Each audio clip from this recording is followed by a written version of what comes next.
मालिक, ए मालिक, अरे काहे उदास बैठे हुए मुंह मरा के। मालिक, अरे आइए ना, मुंह में डाल के तन सुल्लब लबा लीजिए, मियाज फ्रेश कर देंगे। ए मालिक, न चुप रहेगा तू कोई को ही है तोरे मुंह में लेल कि दांत में दर्द भेल। हमार नजर के सामने से हट जो और दूसरा भी जाके फट जो।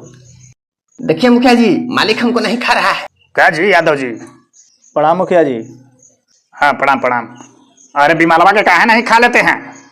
कैसे खा ले मुखिया जी, लिखल रहता है कि दाने दाने में है केसर का गुण, इस ससुरा में है खाली कैंसर का गुण, कैसे खा ले। अच्छा ऐसा बात है। ठीक है। ये मालिक, अरे हमको लगाइए ना, एकदम ठंडा ठंडा कूल रहिएगा। कहाँ मुखीवा और बिमलवा के फेरा में पड़ल है, छोड़िए हमको लगाइए, वो सब बर्बाद कर देगा आपको।